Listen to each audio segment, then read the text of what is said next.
Por gentileza, nos coloquemos de pé para examinar mais um texto da Palavra de Deus. Evangelho de Nosso Senhor, segundo escreveu Lucas, capítulo de número 12, o verso 13. Agradecemos muito a cooperação dos irmãos nessa noite, que Deus a todos abençoe, promovendo o reino de Deus através do seu ministério, da sua chamada, da sua função que ocupa, seja ela pública, seja ela mais restrita, menos visível, porém, diante de Deus não há nada escondido.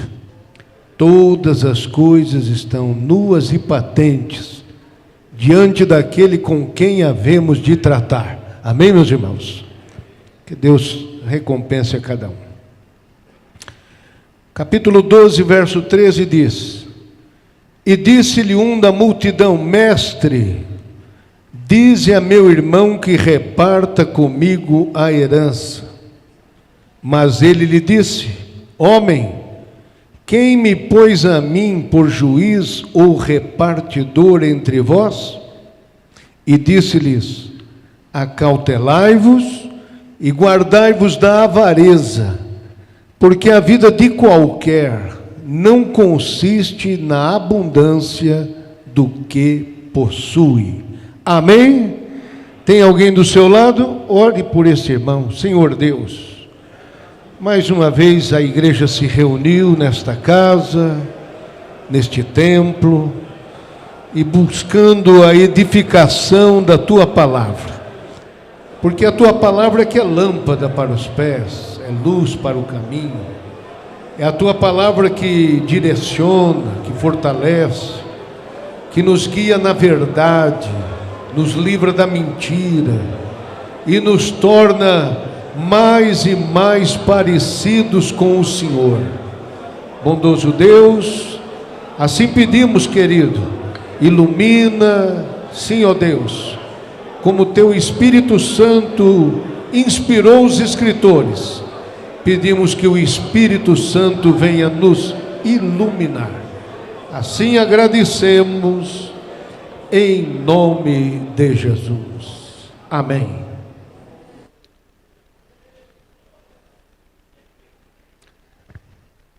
Uma última quarta-feira passamos por aqui, e não será demais retomar esse tema.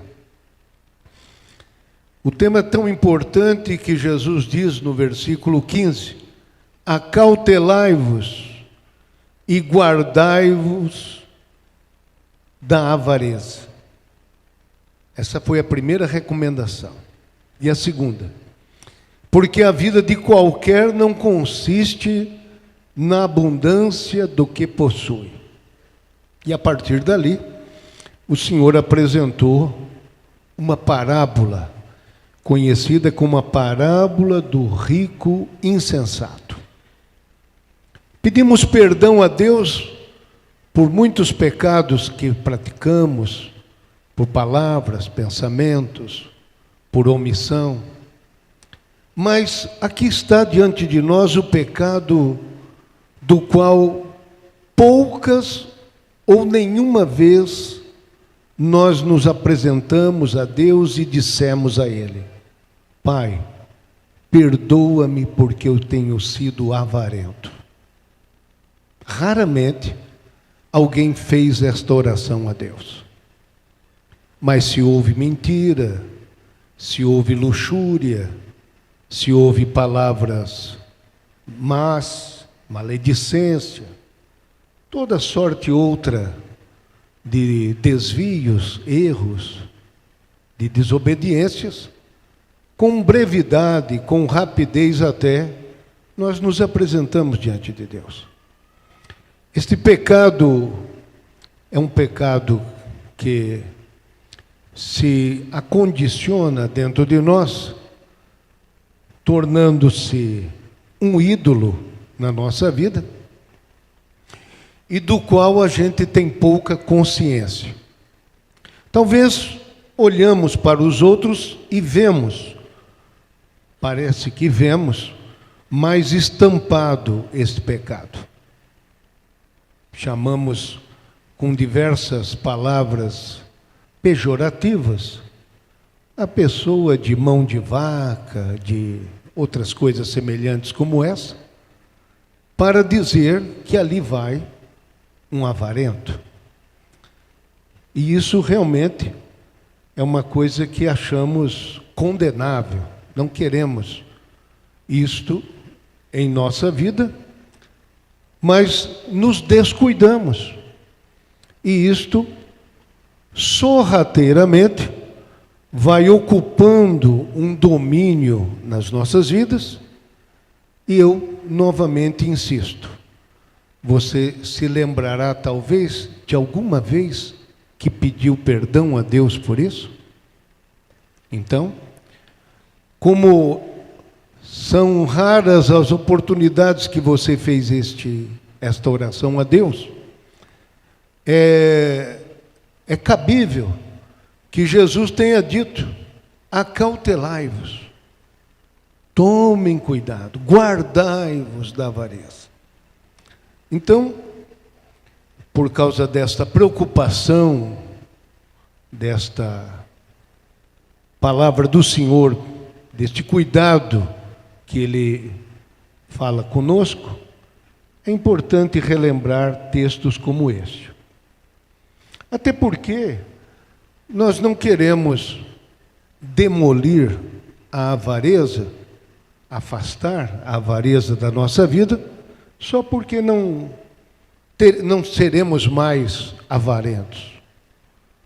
Mas porque, em oposição à avareza, virá a generosidade. E a generosidade nada mais é do que um sinal de que ali está uma pessoa que foi justificada pela fé. Como assim, pastor? Vejam só.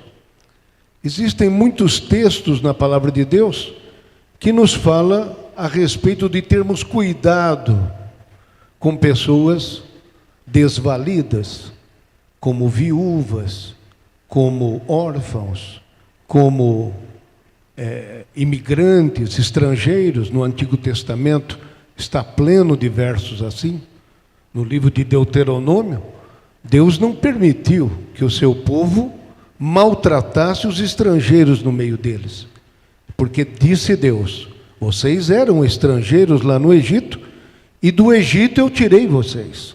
E tirei vocês de graça. Não custou nada para vocês. Então vocês não têm direito de abusar dos estrangeiros que estiverem entre vocês.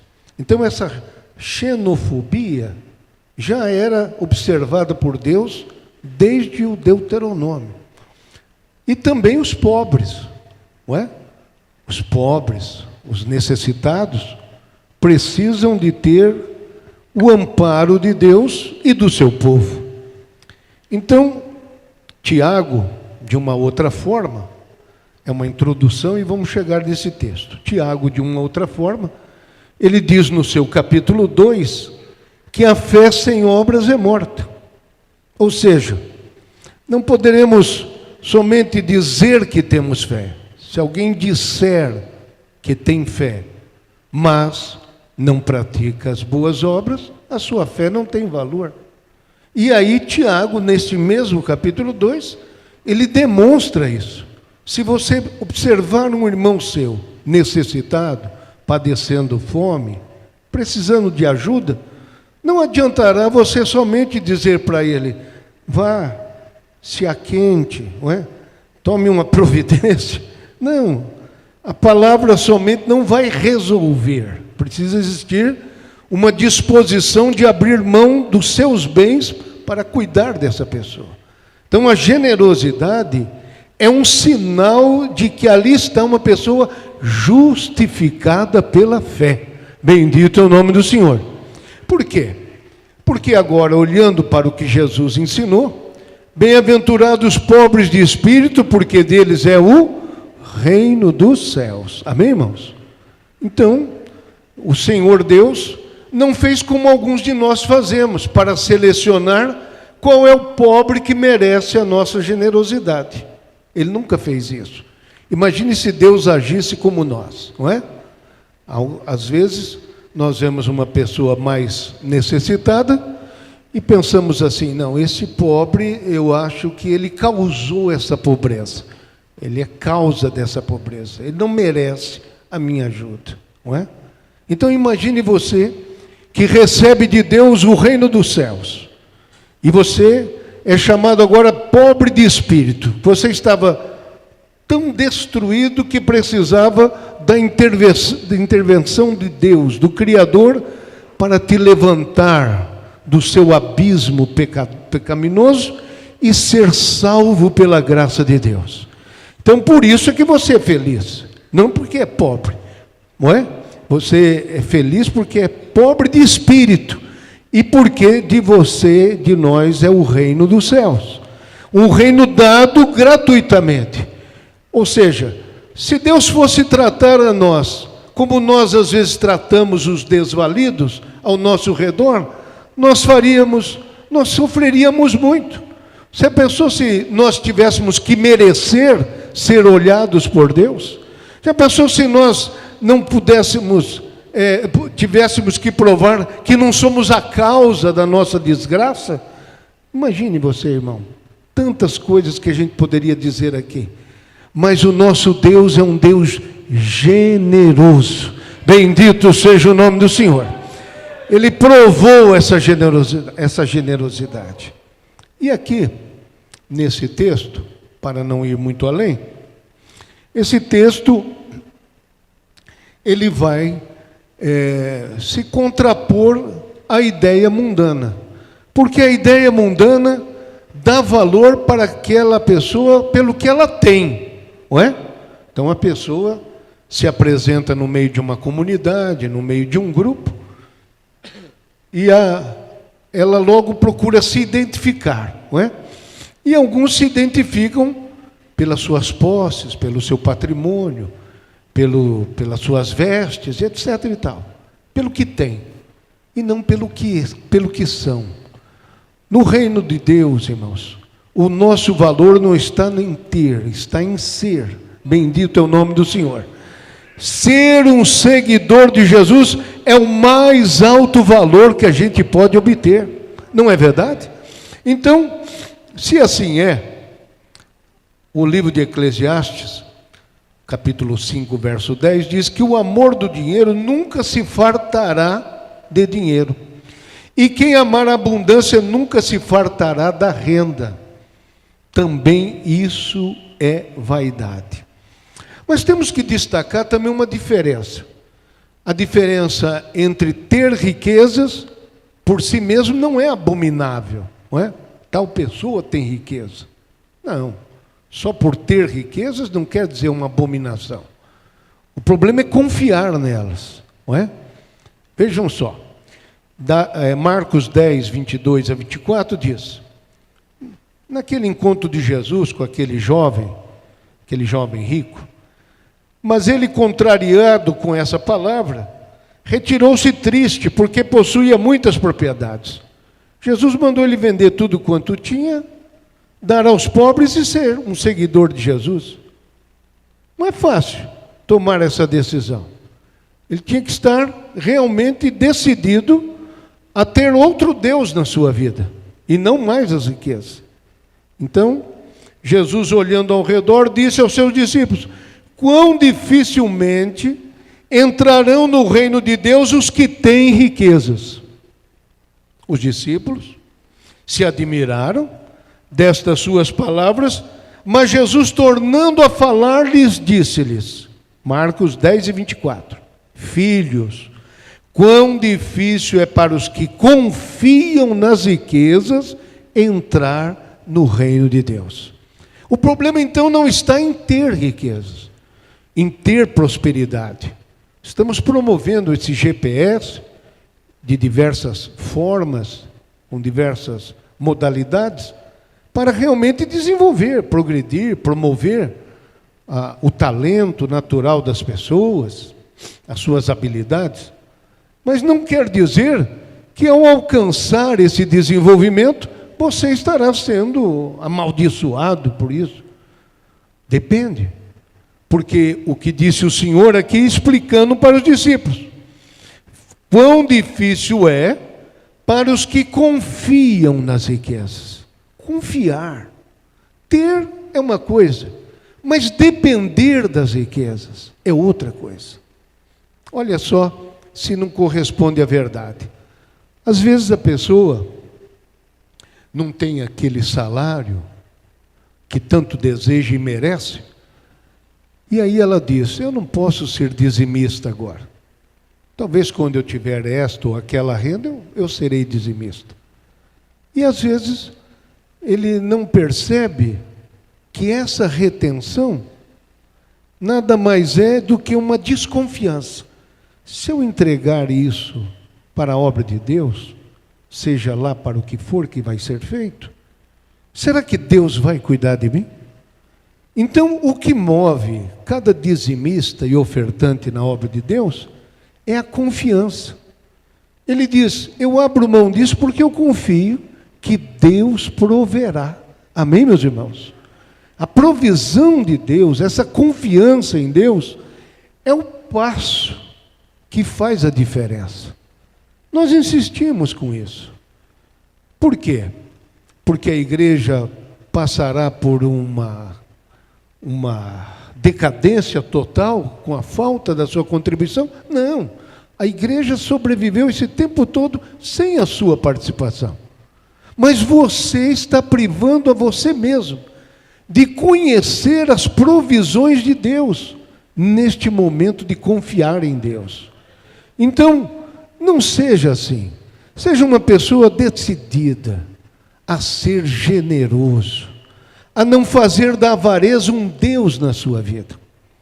A avareza é uma matéria que impressionou tanto que Paulo escreveu alguns textos sobre essa matéria. E aí adentrarei rapidamente a parábola. Veja só o que ele diz aos Coríntios, capítulo 5, o verso 11. Mas agora escrevi que não vos associeis com aquele que, dizendo-se irmão, for devasso ou avarento, ou idólatra, ou maldizente, ou beberrão, ou roubador, com o tal nem ainda comais. Uma lista realmente de erros graves, e entre eles, quase no início, está a avareza. 1 Coríntios 5, verso 11. Veja Efésios 5, verso 1. Sede, pois, imitadores de Deus, como filhos amados, e andai em amor como também Cristo vos amou, e se entregou a si mesmo por nós, em oferta e sacrifício a Deus, em cheiro suave. Mas a prostituição e toda impureza ou avareza, nem ainda se nomeie entre vós, como convém a santos. Então, afastar essa prática da avareza é algo que nos faz, não é, santos. O santo é por conveniência, por coerência, por consistência, uma pessoa não avarenta. É uma pessoa generosa. Então, pense nisso. Reflita sobre isso. Talvez você diga: mas eu ainda não tenho tanto. Mas quem é fiel no pouco será colocado sobre o muito. Bendito seja o nome do Senhor. Pense nisso. Diz ainda: mas a prostituição e toda impureza ou avareza nem ainda se nomeia entre vós, como convém a santos, nem torpezas, nem parvoíces, nem chocarrices, que não convém, mas antes ações de graças. Porque bem sabeis isto: nenhum fornicador, ou impuro, ou avarento, o qual é idólatra, tem herança no reino de Cristo e de Deus. Amém, meus irmãos? Fale com Deus. Diga para o Senhor: Senhor, transforma minha vida, transforma o meu coração, que eu passe a ser uma pessoa dedicada ao Senhor, dedicada à necessidade do meu semelhante. Que o Senhor me dê condições para melhor ainda atender aqueles que estão à minha volta. Na 2 Timóteo, capítulo 3, diz assim: sabe, porém, isto, que nos últimos dias sobrevirão tempos trabalhosos, porque haverá homens amantes de si mesmos, avarentos, presunçosos, soberbos, blasfemos, desobedientes a pais e mães, ingratos, profanos, sem afeto natural, irreconciliáveis, caluniadores, incontinentes, cruéis, sem amor para com os bons, traidores, obstinados, orgulhosos, mais amigos dos deleites do que amigos de Deus, tendo aparência de piedade, mas negando a eficácia dela. Destes, afasta-te. Amém, meus irmãos? Que lista tenebrosa. Que lista é essa? Mas lá no topo da lista estão os amantes de si mesmo, os avarentos. 1 Timóteo 6, verso 17. Veja só, hein? Paulo orientando o seu jovem discípulo pastor Timóteo. Manda aos ricos deste mundo que não sejam altivos, nem ponham a esperança na incerteza das riquezas, mas em Deus, que abundantemente nos dá todas as coisas para delas gozarmos. Que façam o bem, enriqueçam em boas obras, repartam de boa mente e sejam comunicáveis, que entesourem para si mesmos um bom fundamento para o futuro, para que possam alcançar a vida eterna. Que sejam comunicáveis. Não é que sejam bons de conversa, não é isso. Eles sejam bons para compartilhar, para repartir. É para isso que Paulo orientou Timóteo, sobre os ricos. Não mandou os ricos venderem tudo que têm, mas mandou aos ricos não colocarem a esperança na incerteza das riquezas. Quantos compreendem isso? Amém, meus irmãos?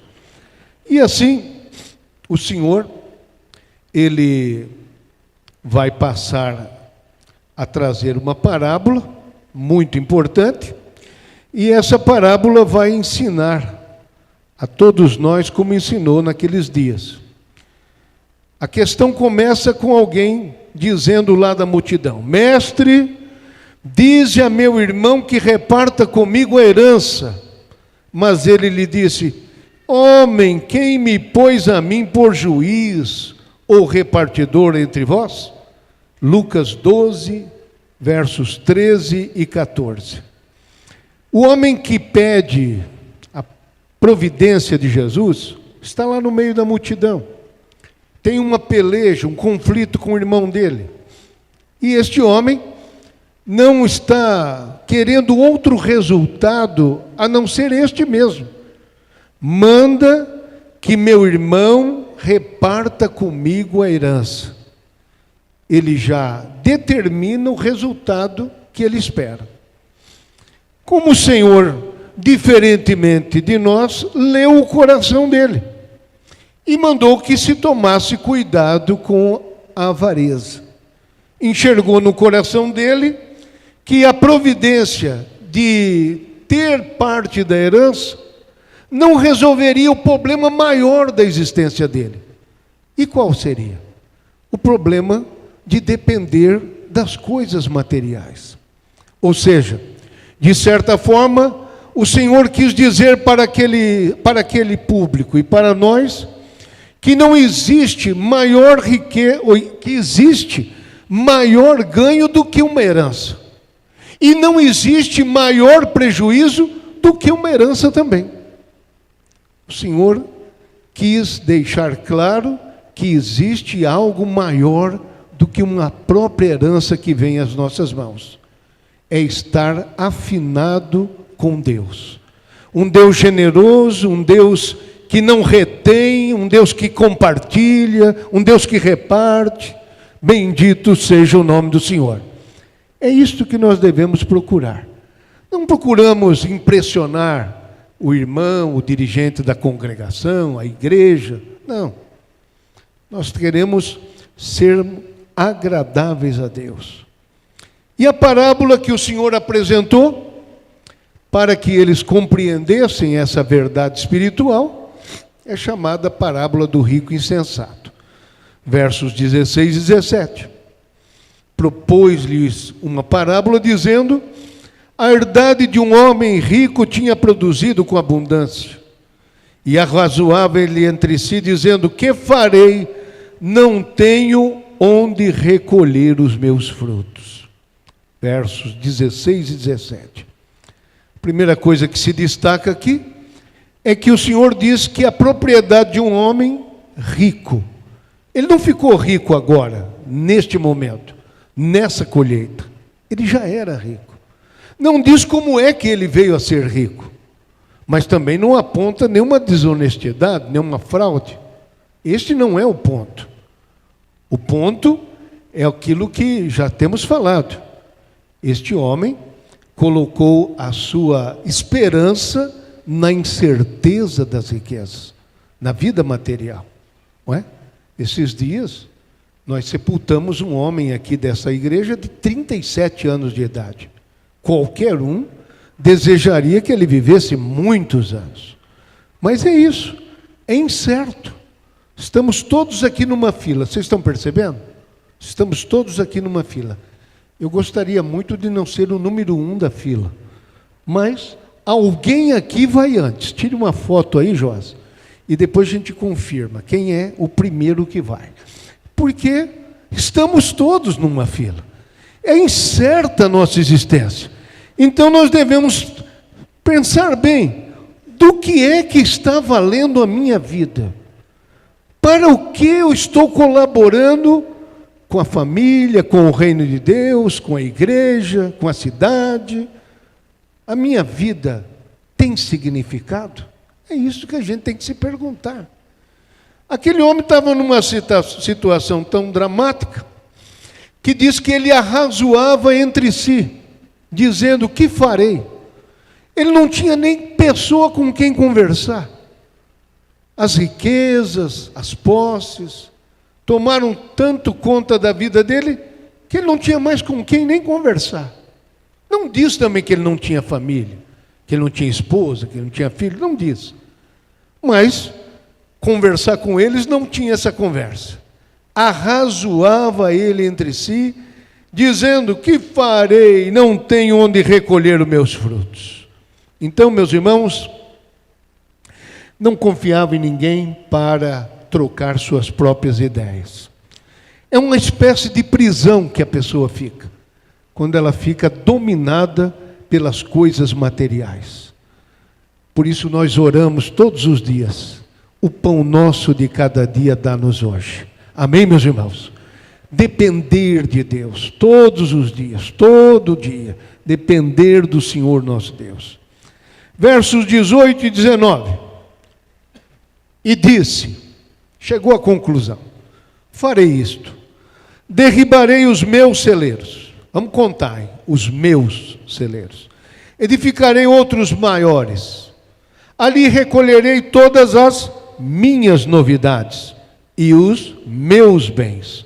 E direi à minha alma: alma, tens em depósito muitos bens para muitos anos. Descansa, come, bebe e folga. Quis dar para a alma o alimento que a alma não usa. Descansa, come, bebe e folga. Os valores espirituais, os valores com Deus, não ocupavam a mente deste homem. Ele só estava preocupado com seus bens. Meus bens, minhas novidades, minha alma. E assim, este homem vivia neste círculo vicioso. Quanto mais bens, mais preocupação.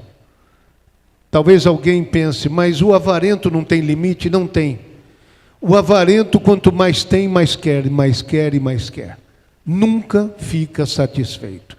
Nós lemos Eclesiastes, capítulo 5 para vocês.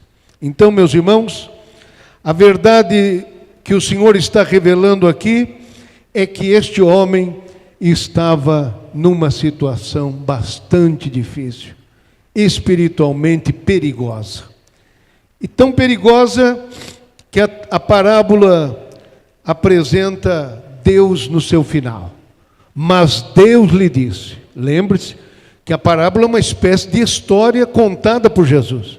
E Jesus inclui Deus nessa história. Mas Deus lhe disse, louco, esta noite te pedirão a tua alma. E o que tens preparado, para quem será? Eu fui observar esta palavra, te pedirão a tua alma.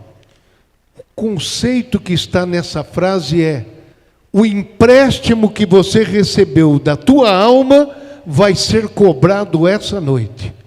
Nem a alma que você pensa que é tua, vai ser pedida de volta. Você pode glorificar a Deus, amém, irmãos?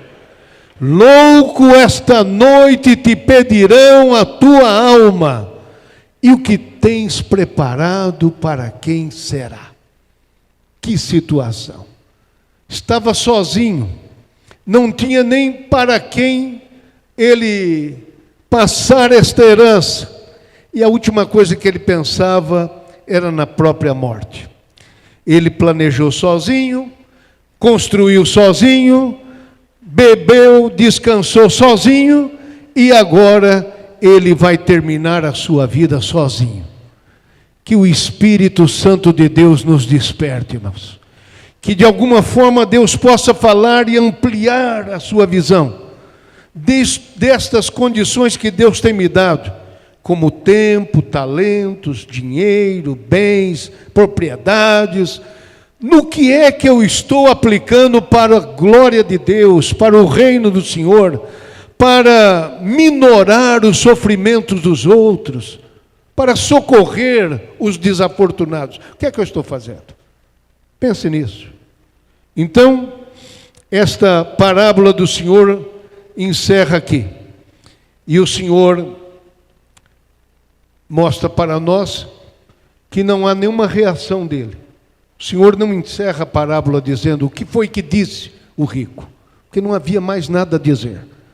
Existirá esse momento. Mas hoje, se ouvirdes a voz do Espírito Santo, não endureçai os vossos corações.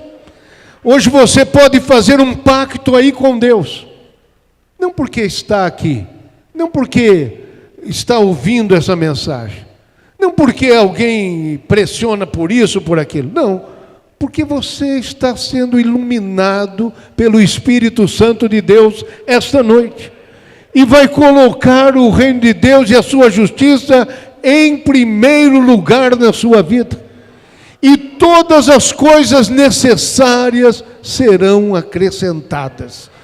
Eu creio muito nisso. Nós vemos providências de Deus extraordinárias. Bendito seja o nome do Senhor. Você mesmo vê providências quando passa a se dedicar a Deus, a confiar em Deus de uma maneira tão certa, tão segura, que você dirá, como veio esse socorro de Deus para mim? Como veio essa solução de Deus para mim, que eu nem pensava, eu nem poderia imaginar isso, e Deus mandará para você. Você está semeando no terreno de Deus, você está semeando talvez para ajudar uma pessoa necessitada, e depois não vem daquela pessoa necessitada do socorro, vem de outra parte. Porque quando você socorre, quando você é generoso, você está plantando no terreno de Deus. E no terreno de Deus a colheita é certa. A plantação e a colheita vai ter resultado para a sua vida. Confie no Senhor, irmãos. Eu li semana passada e leio novamente, já vou terminar. No Salmo 49, olha que salmo lindo. Com certeza o Senhor, quando citou essa parábola, estava se referindo a esse salmo. Salmo 49. Veja só, verso 6, para não ler tudo, mas vale a pena ler todo o salmo, né? O verso 6 diz: aqueles que confiam na sua fazenda e se gloriam na multidão das suas riquezas, nenhum deles, de modo algum, pode remir a seu irmão ou dar a Deus o resgate, pois a redenção da sua alma é caríssima e seus recursos se esgotariam antes. Por isso, tampouco viverá para sempre ou deixará de ver a corrupção. Será sepultado, é isso que quer dizer. Porque vê que os sábios morrem, que perecem igualmente o louco e o bruto, e deixam a outros os seus bens. Tudo que você ajuntou, vai ficar para outros. E talvez não serão tão bem utilizados. Pense nisso. Olhe lá, diz aí: não temas quando alguém se enriquece, quando a glória da sua casa se engrandece, porque quando morrer, nada levará consigo. Vocês têm coragem de ler essa frase comigo? Porque quando morrer, nada levará consigo, nem a sua glória o acompanhará, ainda que na sua vida ele bendice a sua alma. Olha aí a parábola. E os homens o louvem quando faz bem a si mesmo, irá para a geração dos seus pais, a sepultura. Eles nunca verão a luz. O homem que está em honra e não tem entendimento é semelhante aos animais que perecem. A parábola terminou e o Senhor então apresentou a sua conclusão. Foi dito para ele: pede, faça com que meu irmão reparta a herança comigo. E a palavra que o Senhor deu foi essa, depois da parábola: assim é aquele que para si ajunta tesouros e não é rico para com Deus. Quantos querem ser ricos para com Deus aqui essa noite?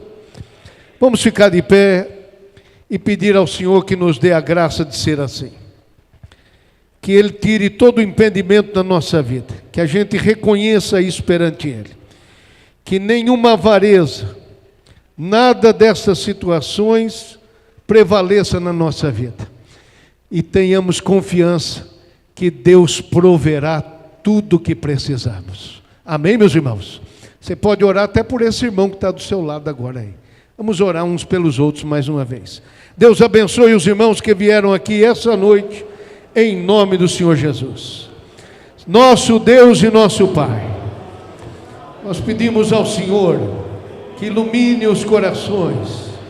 Sim, porque tudo que veio às nossas mãos não é nosso.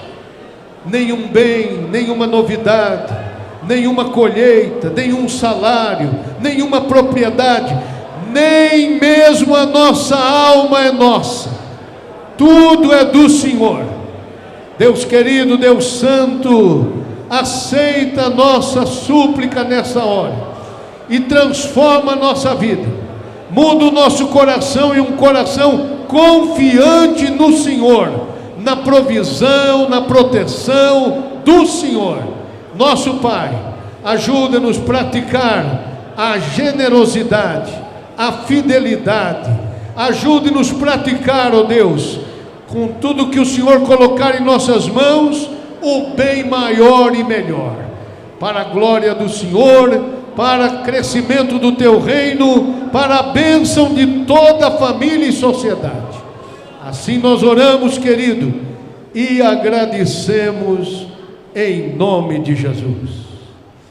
A graça de nosso Senhor Jesus, o amor de Deus e a comunhão do Espírito Santo seja com todos, hoje e para sempre. Todos digamos amém. Deus a todos abençoe. Sábado, evangelização nas praças.